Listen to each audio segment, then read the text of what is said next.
um, I just have to do these talks every day that I can run over the mountain or walk, power walk. I just feel that I need to share my achievements. Today I'm going to talk not about me though. I'm going to talk about my husband, Brian.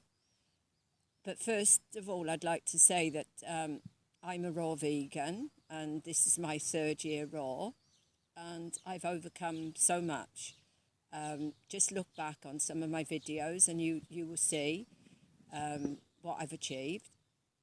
And I had so much response yesterday, so many people and people asking to come and stay.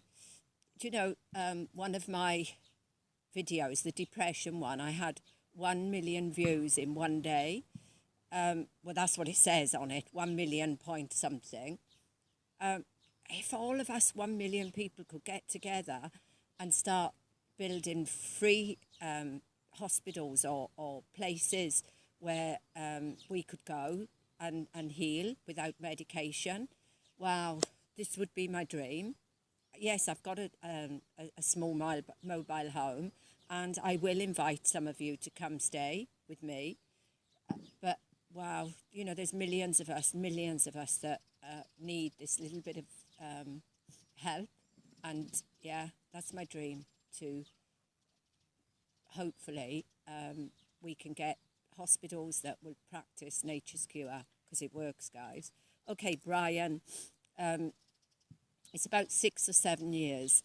I went to England, as I did quite often. I used to leave Brian at home with the dog. And I got a phone call in England one day. Brian couldn't use the cooker. He just couldn't work out how to use the cooker, and he sounded really weird. So I flew back, and Brian was really ill.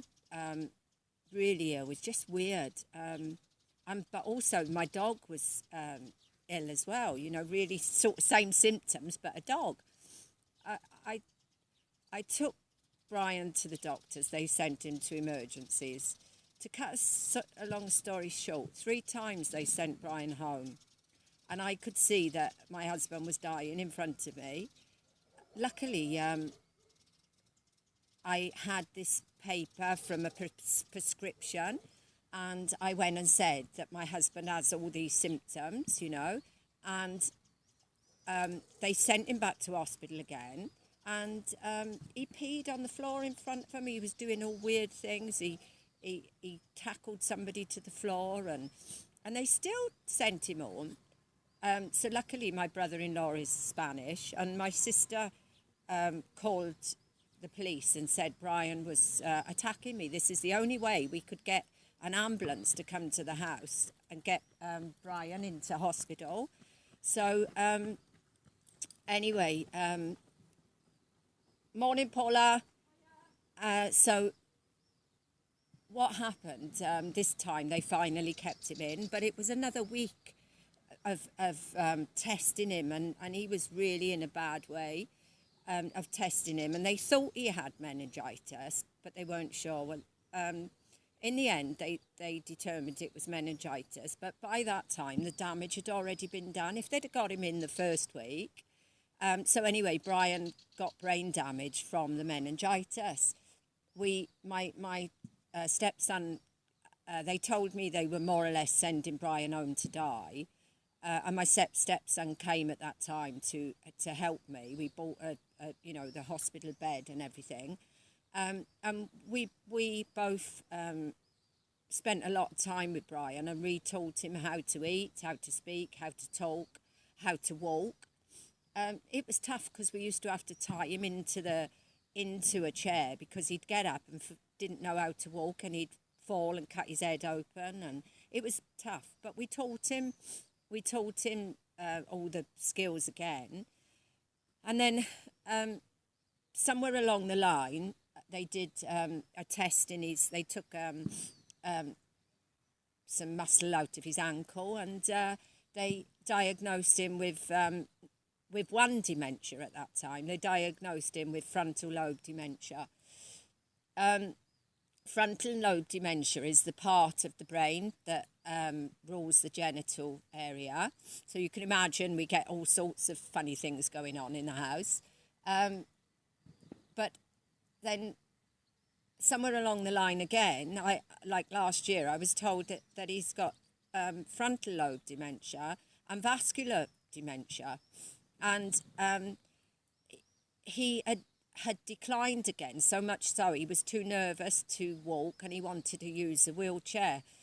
So I turned up at the doctor's one day, at his neurology doctor, with him in a wheelchair, and she did some tests on Brian, and Brian's B12 was very low, and she said because he's been lacking B12, he's probably got brain damage from lacking B12. And I thought, this is a load of, I won't swear today like I did yesterday, I thought this is a load of rubbish, you know. I'd been on my plant-based diet for a year and I'd overcome all my illnesses and I was running along, whereas, you know, Brian, his breath from the SAD diet, his tongue was heavily coated. The doctors had said that, buenos dias. The doctors had said this was because he was on so many medications and that the medications were causing problems inside his stomach. He had a problem going to the toilet. He was on a few medications. He used to scream out in the night and he used to punch me. You know, he never meant to, but this is what used to happen. One day, he had me by the throat in the night and I couldn't get him off me. It was really scary, you know. And he was on, but he used to do this for a few years before, I got to be honest. He did used to really have night tremors well before the meningitis. So I thought I got nothing to lose. So what I did, I put him on I asked him first. He's still got a brain and if he didn't want to do it, and I'm not asking you to do this, if it, you know, because it's not me that's got the dementia, I'm only talking about Brian.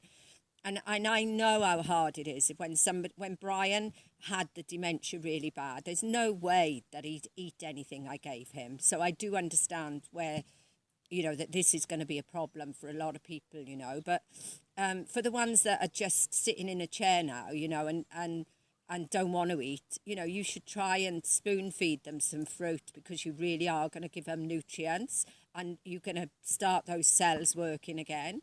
You know, if you give them a bit of bread and a cake and a cup of tea, it's not doing anything for them. So anyway, I put Brian on the plant-based diet and Brian used to have because he's had a valve replacement, he has to stay on Syntron. That's the one tablet that it's warfarin. That's the one tablet I can't take Brian off of. So within a couple of months of me feeding him raw, he didn't need any medication. He didn't need the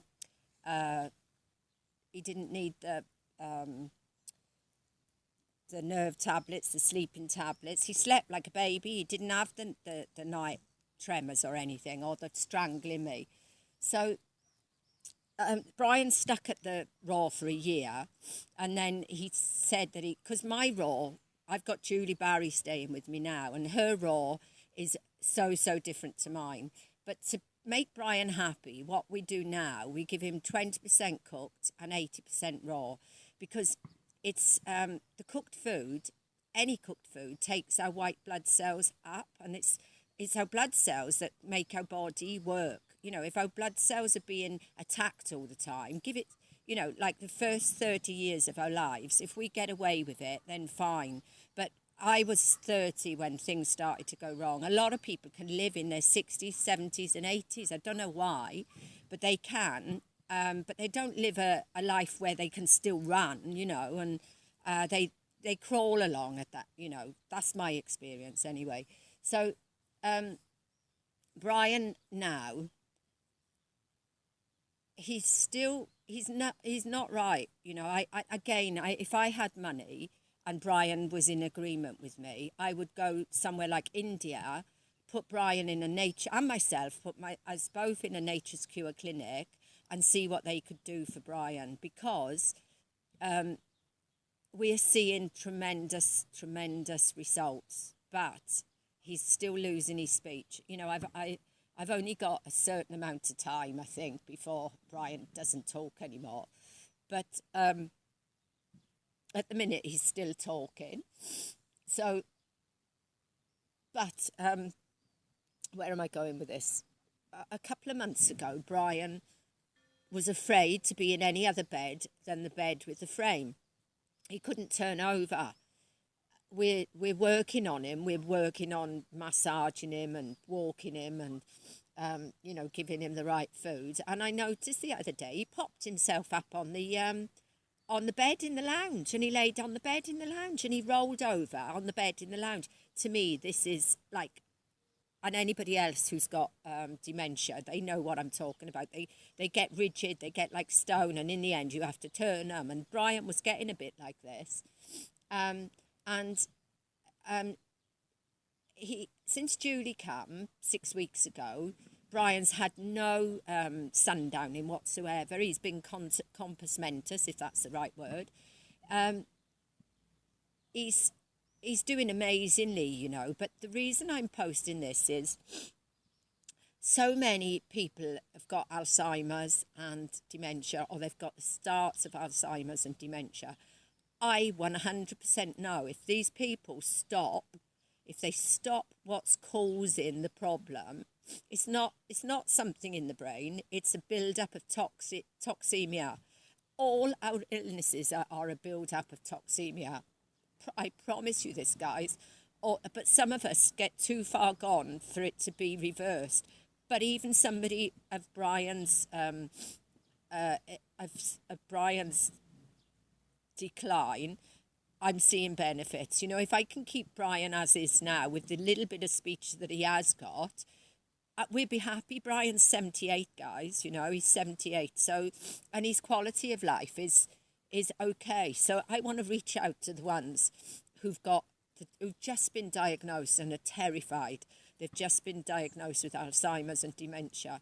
I joined a couple of groups, and they just don't want to know. They don't want to know about a cure. And the cure is stop causing the problem, you know. Stop feeding the toxemia into your body, you know, and you will reverse it, or you will stay. Are you happy with the way you are now? Probably you are. If you stop creating the cause, you will see the benefits. So, you know, again, I'll say it again today, you won't do what I'm doing, because only 1% of the population are ever going to feel how I feel. I am flying, guys. I am so fit, you know. 61, I'm just so fit. And at 59, I was walking into my grave. I really was. I promise you, I was walking into my grave. So, okay, the 1% of you that does do my diet, where you're going to experience the health lottery, you're going to win the health lottery. For those of you that can't do my diet, and I don't expect you to do my diet, you will recover. If you go on a plant-based diet, read Dr. Graham's book. That's the first book that I would give you to read. Dr. Graham, 80-10-10. He got me started where I am now. I don't 100% follow him anymore. I don't need to. My own body tells me what it wants.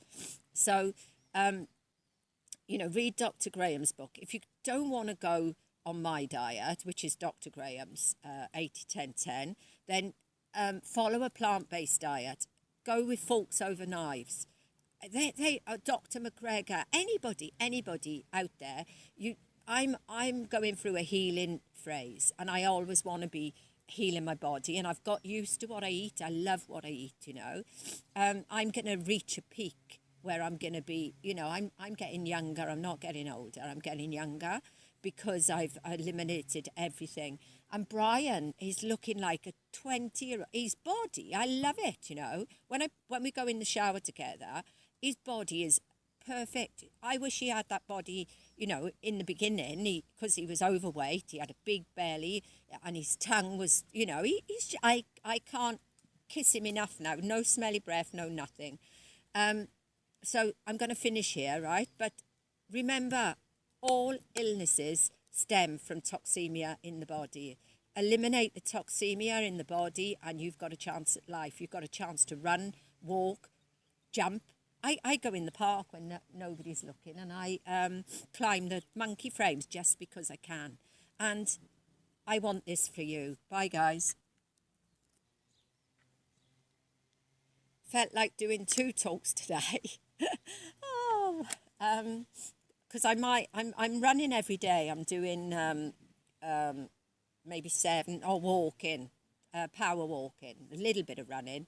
I'm doing 7 kilometers a day. A few people asked me yesterday if I could post what I eat in a day, what I do in a day.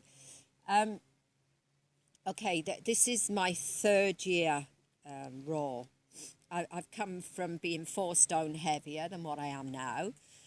I lost the weight really quickly because I went on a 28-day juice fast. I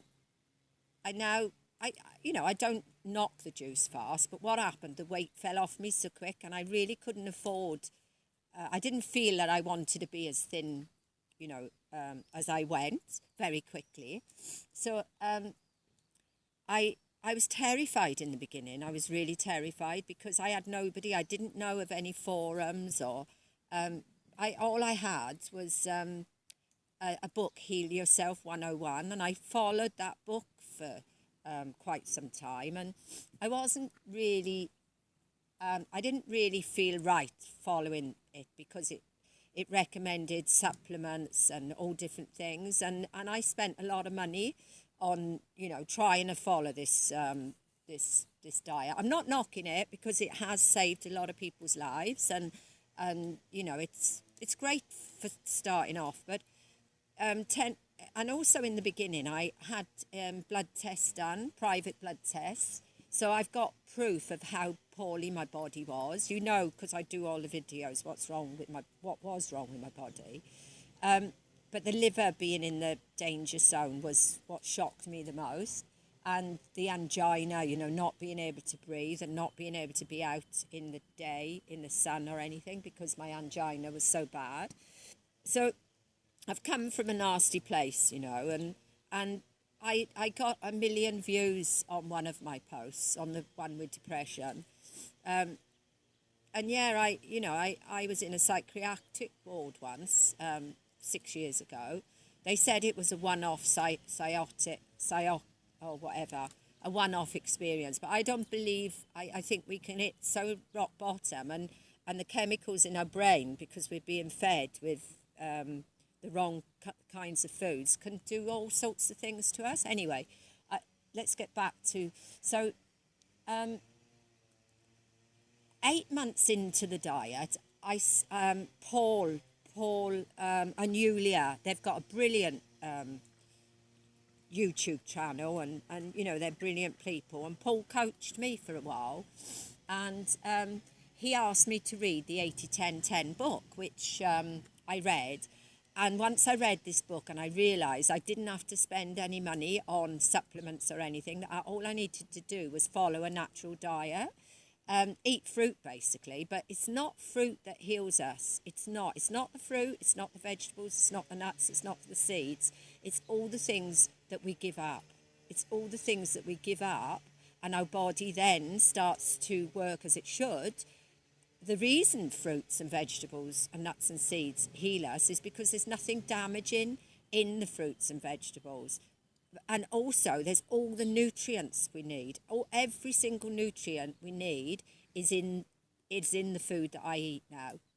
So much so that when I had blood tests last week, everything was at its maximum, and my B12, because I experiment on myself for you guys out there, because I'm old, I'm 61, and I've got the guts to experiment.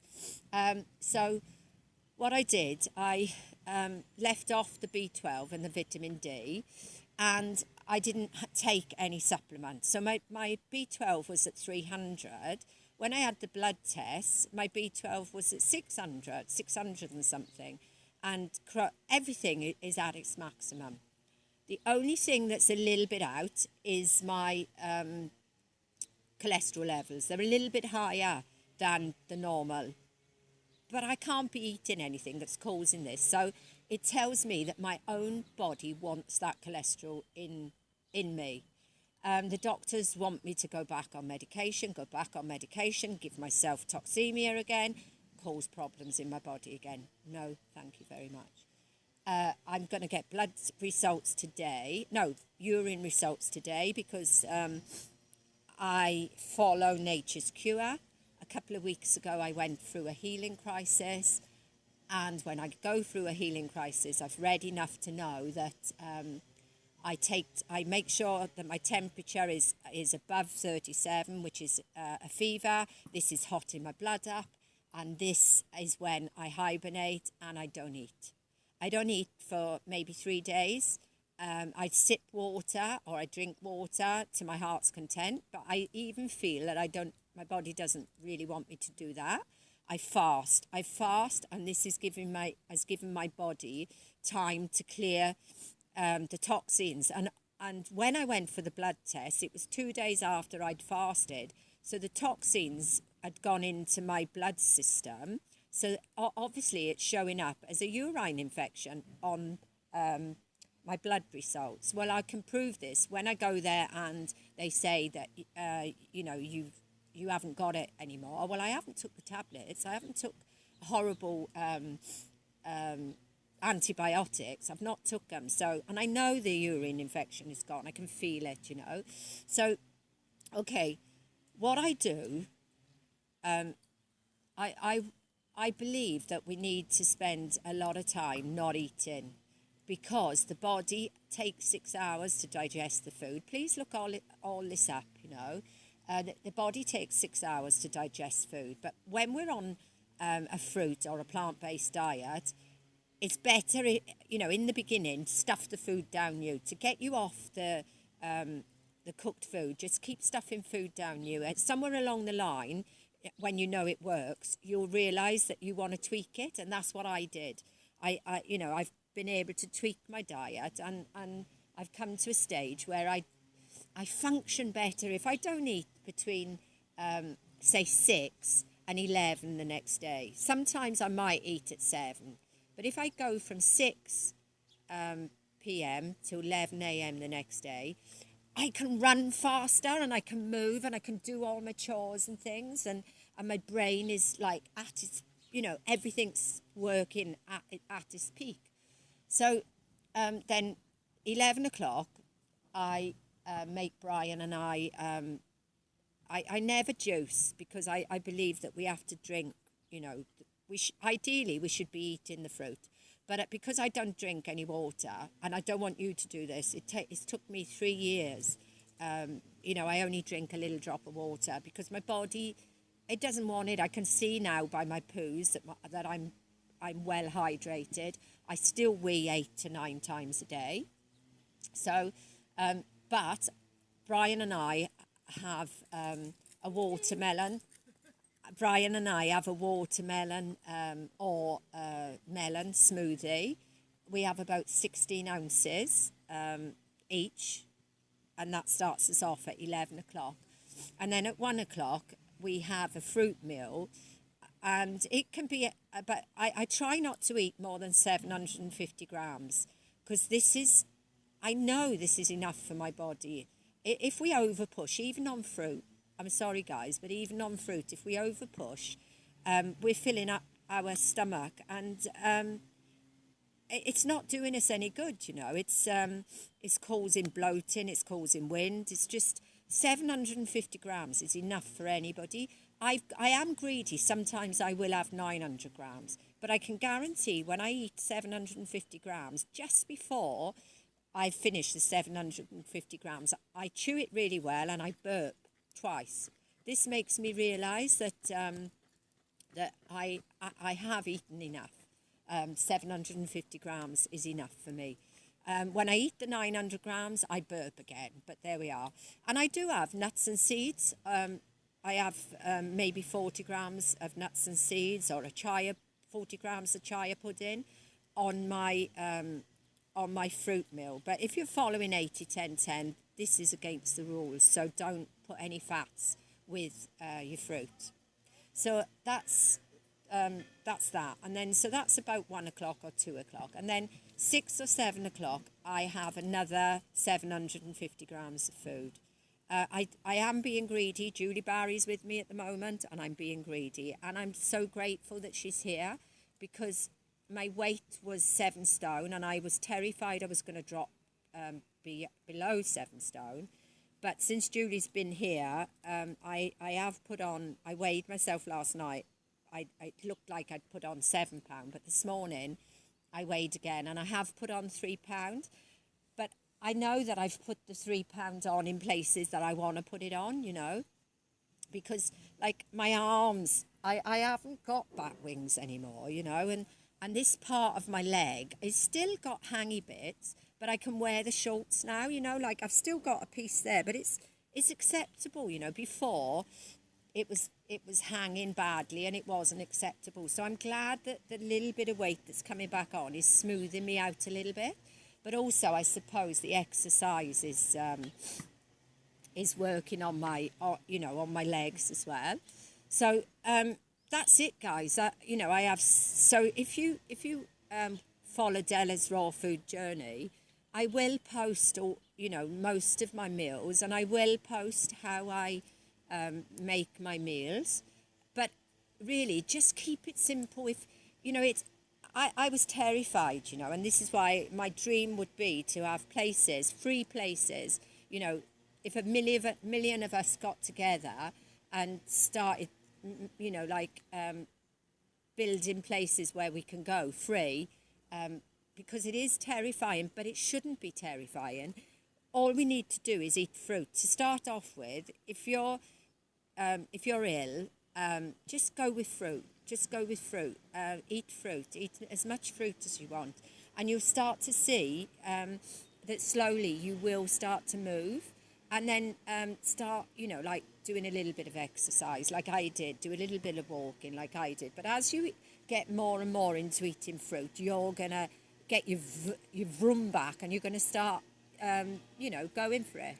I think as long as, even if even if we're 70 or 80 and we feel really bad, we might not recover fully, but we will recover enough to be comfortable.